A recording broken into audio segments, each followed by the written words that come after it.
Исәнмесез, хөрмәтле тамашачылар. Кара каршы тапшыруның узган чыгарылышларында без сезгә гаиләдәге катлаулы мөнәсәбәтләр, хыянәт, баласын ташлап киткән әти-әниләр, туганнар арасындагы дошманлык һәм башка шундый бик күп проблемалар хакында сөйләгән идек. Студиябезгә килгән кунаклар барысы да бер авыздан алдан сөйләшеп куйгандай, проблемаларның нигезендә гаиләдә дөрес тәрбия бирмәү ята дип саный. Нинди була соң ул дөрес тәрбия? Аның ачкычын каян табарга? Әйдәгез, бүген без тәрбия хакында сөйләшик. Һәм мисалга кызларны һәм малайларны аерым укыту, аерым тәрбияләүне алып карыйк. Бәлки, бүтән шишлеш шунда ята торгандыр. Малайларны, кызларны аерым укыту үзенә бер мөхит тудыра. Бу мөхиттә белем алу малайларга, кызларга ничек тәэсир итә? Гомумән алганда, мондый тәрбиягә әти-әниләр һәм укучылар үзләре ничек карый? Бүген бу хакта сөйләшәбез. Һәм сөйләшүебезгә күчкәнче һәр вакыттагыча сезгә сюжет тәкъдим итәрбез. Әлеге сюжетыбызда без сезне Казандагы кызлар һәм малайлар аерым укый торган мәктәпләрнең тормышы белән таныштырып китәрбез. Игътибар экранга. Алар шын ир-егет булырга әзерләнә. 7 кат тирләре чыкканчы йөгерәләр, усалларга каршы торырга өйрәнәләр. Менә бу дипломнар үсмерләрнең кыюлыгы, уңганлыгы хакында сөйләүче дәлил. Ашханәдә дә җитезләр, ашны өстәлгә хатын-кыз китереп биргәнне көтеп утырмыйлар. Яшьтән үк мөстәкыйльлекне хуп күрәләр, күп укыйлар, хәтта тәнәфес вакытында да кулларында китап. Okay, let's take a look first at this word. Compact shape, do you understand? Yep, it's very small at view. Инглиз, татар, төрек һәм рус телләрендә иркен аралашалар. Дәрестә бик активлар. Як-якка карап башны юк-бар уйлар белән тутырмыйлар. Хәер, аларга юк-бар уйларга комачаулаучылар кызлар да юк бит биредә. Кызларның шәчләреннән тартырга дип бала уйлап бирмәсме инде? Шаяртыр өчен дип дәрес вакытында тактай укытучы тыңлыйсың, укыйсың, язасың. Һәм кызлар турында уйламыйсың, уйлыйсың, алар ял иткәндә. Бу уку йортында зур ихтыяр кеше булганнар гына укый ала. Гыйшык-мыйшыкка да, урамда трай тибеп тәмәке тартып йөрергә дә вакыт калмый. 11нче сыйныфны тәмамлаганда лицейдан татарның асыл егетләре тәрбияләнеп чыга. Ә монда кызлар патшалыгы, егетләр кебек үк төп максатлары белем алу. Күрәсезме? Нинди җиддиләр. Алар хәтта физика, химия фәннәрен дә инглиз телендә өйрәнә. Мөстәкыйлькә өйрәнергә килдем. Менә бу безнең йокы бүлмәсе. Гадәттә без монда 10 кеше яшибез. Һәрбер кызның да үз аерым шкафы бар. Китапларны һәм дәфтәрләрне без монда куябыз. Әле тагын аяк киемнәре өчен безнең аерым бер бүлмә бар. Ерактан килгән кызлар 5 ел буе шушында яшәп укый. Шул вакыт эчендә алар чыннан да мөстәкыйлькә өйрәнә. Тагын татар кызларына хас булган мөһим сыйфатларны да күңелгә сеңдерәләр. Дәресләрдән бушагач, кичләрен ашарга пешерү серләрен дә ачалар. Игътибар итегез, монда кыска итәк кигән беркемне дә күрмәссез. Тәртипле булып, шундый формада йөрисең. Шәшен, башын туздырып, кып-кызылга тырнак иреннәрен буяучылар да юк. Бездә дөньядан артта калган кешеләр түгел. Һәм бизәнүчләр дә бар инде, әмма алар шундый нык күзгә ташлана торган иттереп йөрмиләр алар. Кызлар биергә, җырларга бик ярата. Моның өчен аларның шын артистларныкы кебек хореография бүлмәсе һәм үзләренең зур сәхнәсе бар. Туташлар Казан күләмендә генә түгел, хәтта Төркиядә узган конкурсларда да катнашалар, җиңүләргә ирешәләр. Сюжетны игътибар белән карадык. Сез, мөхтәрәм тамашачыларыбыз, малайларны һәм кызларны аерым тәрбияләүгә ничек карыйсыз? Минемчә, тәрбия индивидуаль булырга тиеш. Ир балалар аерым гына үзләре генә укганда бит алар тагын әйтим, хатын-кыздагы матурлык дигәндә тышкы кыяфәт матурлыкны түгел, эчке дөньясының матурлыгын аңлый белергә өйрәнәләр. Алар бит бергә укыганда. Алар аерым укып чыгалар инде. Аннарысын ылы юлга баскач аралашулары ничек булыр икән? Шундый сорау туа. Проблемалар барлыкка килә. Проблемалар барлыкка килә. Һәм мин бергә уксалар бәйтерәк булыр дип уйлыйм. Минем фикер килешенчә. Менә мин үзем баштан аерымда укыдым, аерым мәктәп. Аннан безне куштылар. Анда уку да әзрәк начарлана, теге якта да, бу якта да. Ә менә аерым укыганда ул бик яхшы. Хөрмәтле тамашачылар, без бүген үзебезнең тапшыруыбызда һич кенә дә кызларны һәм малайларны аерым мәктәпләрдә укытырга һәм тәрбияләргә кирәк дигән пропаганда алып барырга җыенмыйбыз. Баланы ничек тәрбияләү һәм аңа белем бирү һәр әти-әнинең үз эше һәм ул аны балалары белән бергәләшеп үзләре сайлап ала. Ләкин безнең бүгенге төп максатыбыз менә шушы аерым укыткан очрактагы уңышлы тәрбия алымнары хакында фикер алышу. Яшерен батырын түгел, чынлап та кызлар һәм малайлар лицейларында аерым укыган балалар аннан тәмамлап чыкканда ниндидер җитди, бик акыллы, тирән фикер сөрешле балалар булып чыгалар. Сәбәп нәрсәдә икән? Әйдәгез менә без бергәләшеп шул сорауларга җавап эзләп карыйк. Бүген бездә шушы мәктәптә эшләүче укытучылар һәм инде күпмедер алар безгә үзләренең серләрен ачарлар дип уйлыйм. Балалар төрле мәктәпләрдән, төрле районнардан, хәтта Татарстанны түгел, Россиядән, төрле үзәкләрдән, иләрдән киләләр. Аның өчен инде иң беренче максатыбыз сыйныфны берләштерергә. Аның өчен без балалар белән пикникларда эшлибез, ярышмаларда. Инде аның янында икенче әйбер бар, инде ул индивидуальный эшләү. Ул нәрсә димәк? Без балалар белән уйнаганда, дәресләргә кергәндә аларны карыйбыз, анализировать итәбез. Аңларга тырышабыз. Бу бала нинди бала? Бу бала активмы, пассивмы? Бу бала нәрсәне ярата? Һәм бу балаларга карата без инде киләчәктә үз эшләребезне ясарга тырышабыз. Сез безнең телевидение янында ук урнашкачтан, сез инде һәр вакытта да ниндидер журналистлар тарафыннан күзәтү астында бит. Яшерен батырым түгел, чынлап та мәктәп янынан узганда, мәсәлән, минем бер вакытта да урамда анда агач артынарак посып, бина артына посып тәмәке тартып торучы малайларны күргәнем юк. Гәрчә бүтән мәктәпләр янынан узганда, мәктәптән чыгуга кесәсеннән папиросын ала да кабызып җибәреп 6-7 сыйныф малайлары тәмәке тарта башлый. Моның сыры иң беренчесе минемчә, укытучыларның үзләренең бик җитди үрнәк булу. Безнең коллективта укытучыларның 20-25 укытучы арасында берсе генә тарта. Ягъни димәк, балаларга берәйбер аңлатудан элек башта үрнәк бит булырга кирәк. Менә психологлар әйтүенчә, белгечләр әйтүенчә, 12-13 яшьлек ир баланы нәкъ менә ир атлар укытырга тиеш дип әйтәләр. Монда шундый фикер яшәйме? Сез моның белән килешәсезме? Сезнең лицейда мәсәлән ир атлар гына укытамы, яисә хатын-кызлар да бармы? Безнең коллективның 60% ир кешеләр, инде 40% әниләр дип әйтик. Чөнки үзебез дә беләбез, балага әни дә кирәк, әти дә кирәк. Әмма ләкин ир кешегә укыту мәсьәләләрендә күбрәк тә ир кеше кирәк, үрнәк булу. Зөлфия ханым, менә сезнең улларыгыз да, улыгыз ялгышмасам, шулай аерым лицейда укый. Сез канәгатьме менә шулай? Минем улым 6 ел элек гимназияны бетерде. Икенче Татар Түрек лицейы дип аталайды ул вакытта. Ике улым да 6-нчы гимназияда 6-нчы класска кадәр укыдылар.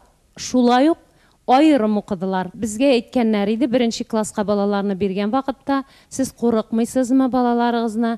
Тупас булырлар, ир балалар гына укыгачтан бик каты усал булырлар, тәртипсез булырлар, кызларга карата аларның мөнәсәбәтләре башкачарак булыр дип. Biz bir de korkmadık. Çünkü siz özünüz de bilesiniz. Kız bala ol irte ilgirüşen. Dertte olarda irte uyana. Kız bala boşka şarak. Ir bala ol soňra ilgire. Okugan vakitte mene şuşa ir balalarının kızlardan ayrım bululары bik de yaxşı. Çünkü mene şunday ir balalar bula, şunday gailelerde terbiyelenirler. Bilgenin de kızlardan uyalıp söylemeske mümkün okutuşuğa. Şunun arkasında ol bala orta kalırga mümkün. Ir balalar gına bulgaç, alar kıyı barsı da bir tigiz. Kızlardan da uyalmayı motor ettirip bilgenin cevap bire bileşek. Anısı da var. Hem mene min süyinem, minim malaylarım şuşunday ayrım mekteplerge elekkenge. Minim balalarım Allah'a şükür, mene eyteler, gailede ol ir bala әнигә карап, хатын кызга карата мөнәсәбәте яхшы була аның. Әнине хөрмәт итә ул, әнине ярата. Әни нинди? Әни үрнәк күрсәтергә тиеш гаиләдә. Гомумән гаиләдә әти белән әни үрнәк булырга тиеш балага. Менә без бүген видео язмада 4-нче интернат гимназияны күрсәттек. Зимәрәт ханым, чынлап та кызлар гимназиясында кыска итәк киюче дә юк, бизәнүче дә юк, биек үкчә киюче дә юк. Ләкин бит әйттеләр, менә кызлар алар тиз өлгерүчән була дип. Шул вакытта анда килгән кызлар алар бит шул кадәр барсы да активлар, шул кадәр барсы да, ничек дип әйтим, акыллы, белемле. Акыллы да алар кирегеннән артык бәлки әле заманчададыр. Андый кызлар да бик күп. Менә ничек шул кызларның барсын бергә җыйнап, бүгенге көндә уку йорты ничектер аларны тизгенләп бер дилбегә дә тотала. Кызлар гына укыган вакытта, дәрес вакытында кызларның шит-ят уйларга, шит-ят фикерләргә урыннары калмый. Алар бөтен көчләрен, энергияларын укуга гына юнәлдерәләр. Бу очратында белемнең сыйфатын арттырырга мөмкинлек бирә. Шулай ук тәнәфес вакытларында да кемдер алдында тагын да матурак булырга тырышып йөрү ихтияҗы да юк.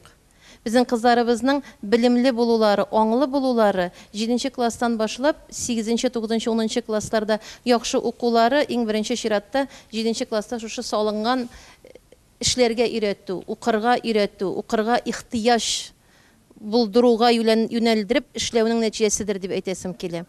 Билгеле инде бөтен мәктәпләрдән җыелган кызларны билгеле бер тәртипкә салырга, моның өчен безнең эшли класс җитәкчеләребездә, тәрбиячеләребездә ахырдан килеп шуны әйтергә кирәк. Без мәктәпләрдә укыган вакытта күбегез хәтерлисездер, укытучылар гаиләләргә йөриләр иде. Менә бу күркәм гадәт безнең гимназиябызда әлегә кадәр сакланган. Сез һәрбер гаиләдә буласызмы? Әйе, 7нче класска укырга килгәндә Татарстан Республикасының кайсы гына районыннан килмәсен, класс җитәкчеләре, фән укытучылары, тәрбиячеләр бу гаиләгә барып, гаилә белән танышалар. Гаиләгә барганда укучы турында өстәмә мәгълүмат аласың. Мәктәп шартларында түгел, гаилә шартларында. Шул вакытта әти-әниләр белән хезмәттәшлеккә җип сузыла. Сезнең гимназиягә килгән вакытта 13-14 яшьлек кыз балалар, аннары соң инде 11нче сыйныфка кадәр укыйлар.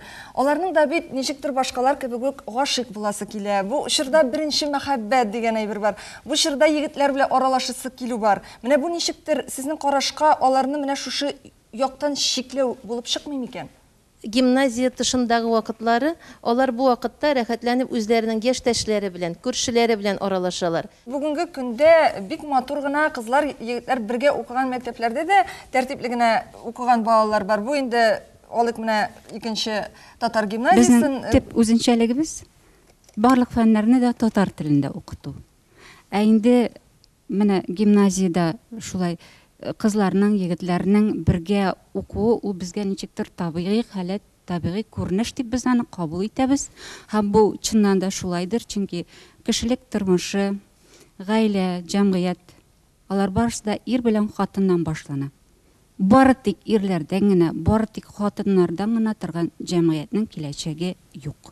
Безнең гимназиядә без менә гаилә мөхите тудырырга тырышабыз. Бик күп шартлар тудырылган. Бу безнең шушы, ягъни ул гаиләгә якынлаша. Бала тегендә монда чыгып урамда йөрергә туры килми. Шушы гимназия бинасында музыка мәктәбе урнашкан. Хореография түгәрәге эшләп килә. Рәсем студиясе эшли. Анарсын көрәш, шахмат түгәрәкләре, спорт секциялары, төрле фән түгәрәкләре бик күп эшләп киләләр. Хәзерге вакытта мәктәпләрдә, сыйныфларда күбрәк кызлар, малайлар азрак әйбет. Һәм билгеле инде аларны тәрбияләгән вакытта күбрәк кызларга мөрәҗәгать итеп, кызларны тәрбияләүгә кайтып кала. Ул без аны теләсәк тә, теләмәсәк тә. Чынлап та бәлки ир егетләрне алардан айырып, шын ир егетләр итеп тәрбияләү кирәктер. Мен алай дип әйтмәс идем, безнең гимназиядә бик актив егетләребез, малайлар да, дәресләр күп түгел. Кызлар билгеле күбрәк.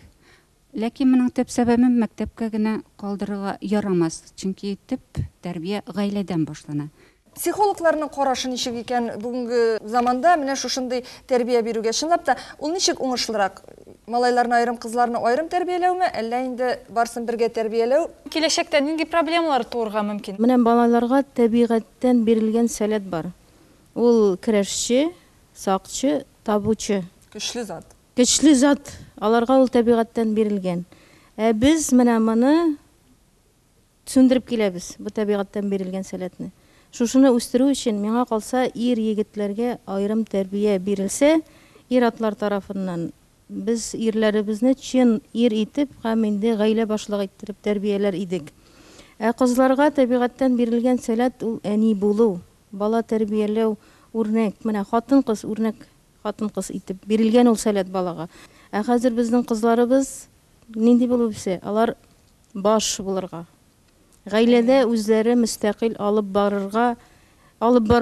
Күбесенчә менә хатын-кызлар гына тәрбияли безнең балаларыбызны. Күп кенә гаиләләрдә бит инде өйләнешкәннән соң бала табыла, бала була, һәм инде аерылышулар килеп чыга. Чөнки монда хатын-кыз баш гаиләдә. Ир-ат безнең табышчы да, гаилә башлыгы да булып тора алмый.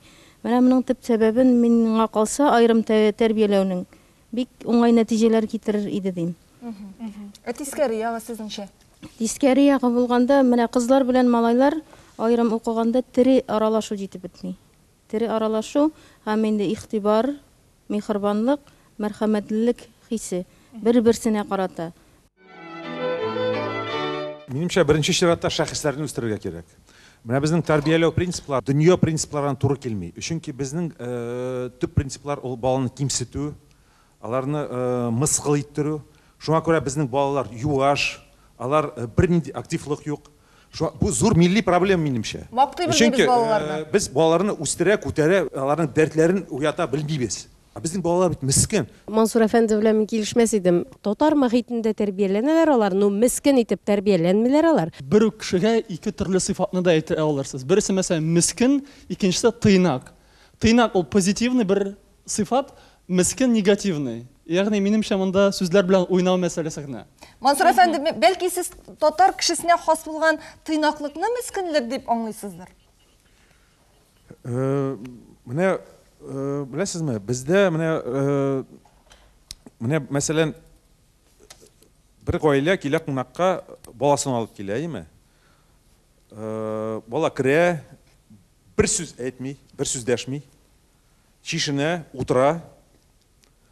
Олар аралашалар, бер 5-6 сәгать вакыт уза. Аннары ул гаилә киенә, баланы киендерәләр, китәләр һәм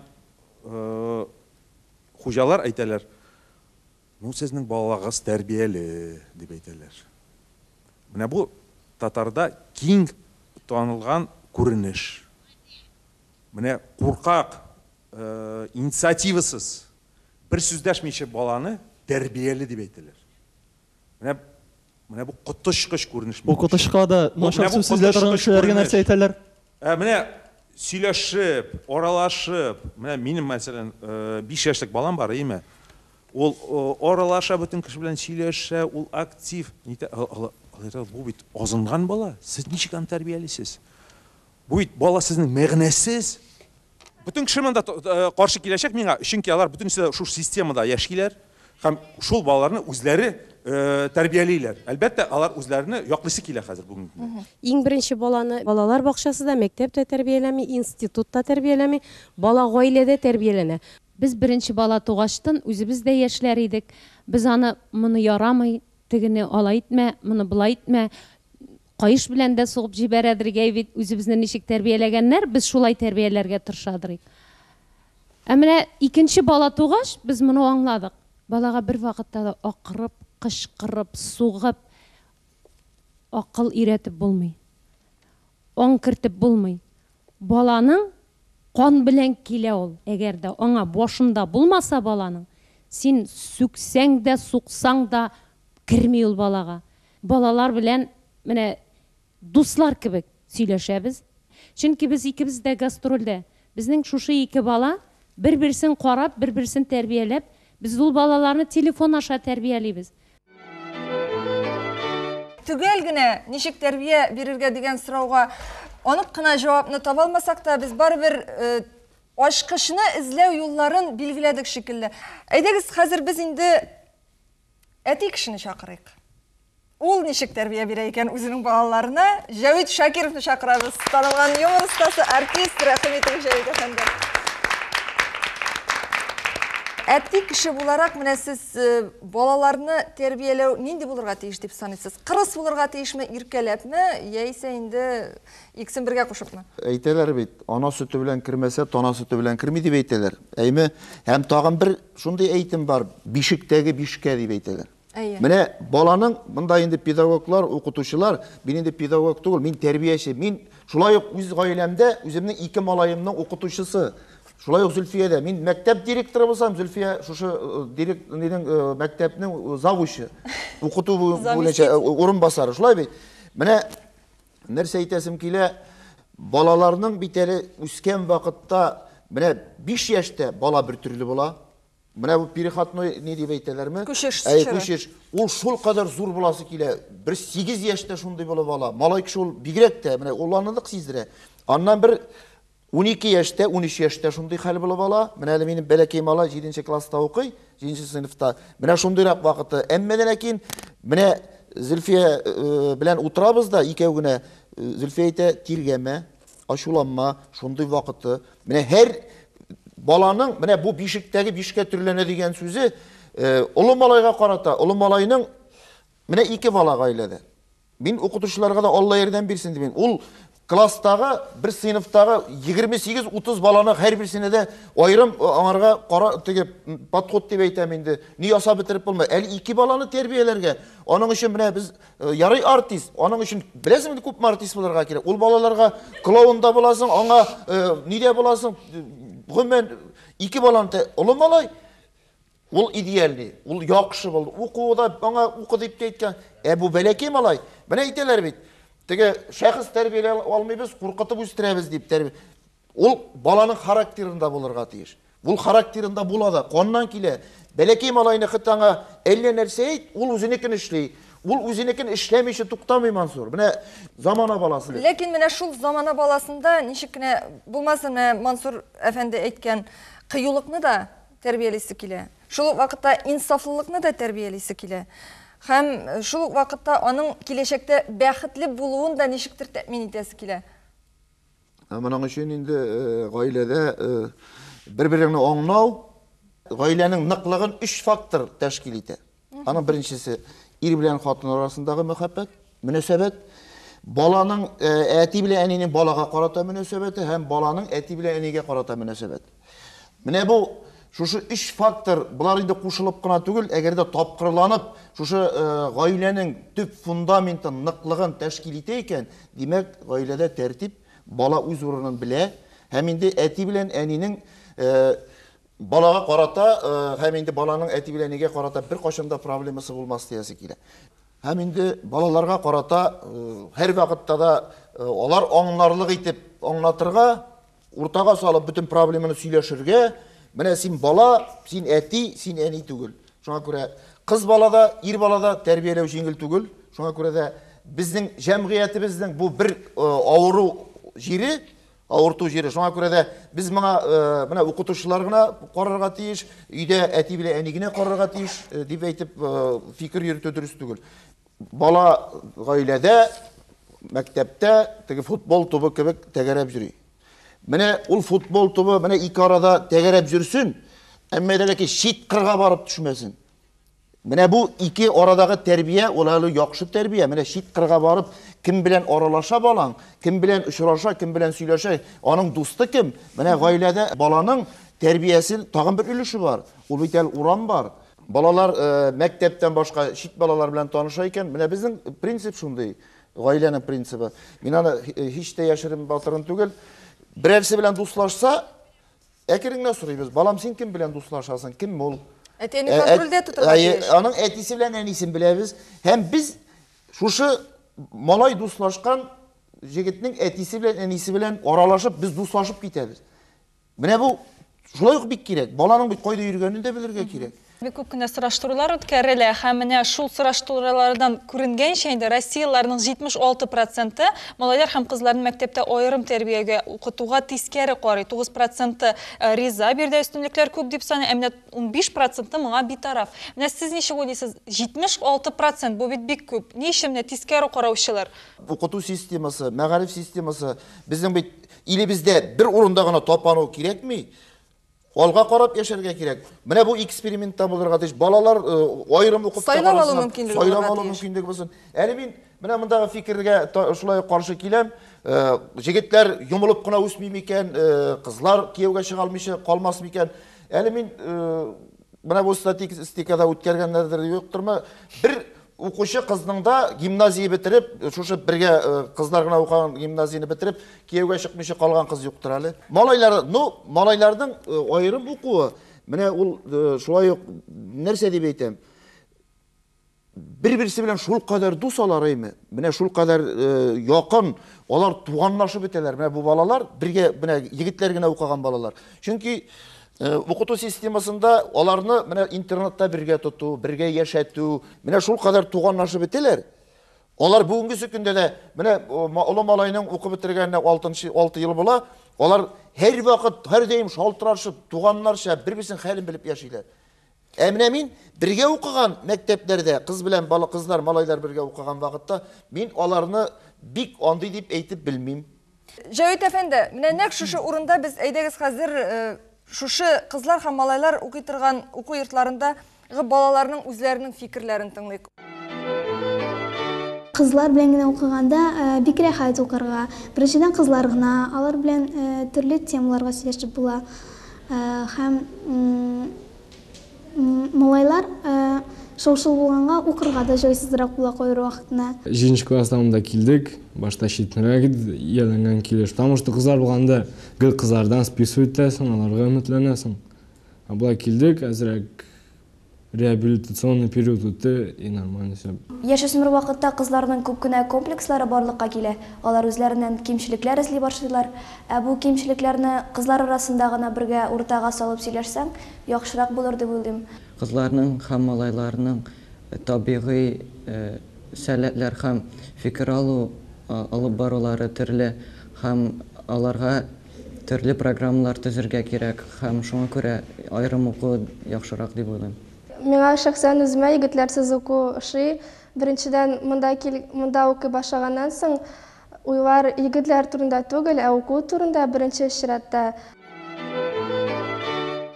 Мөхтәрәм тамашачыларыбыз, безнең тапшыруыбыз ахырына якынлашты. Безгә хатлар языгыз, адресыбызны беләсез. Сау булыгыз. Киләсе очрашуларга кадәр.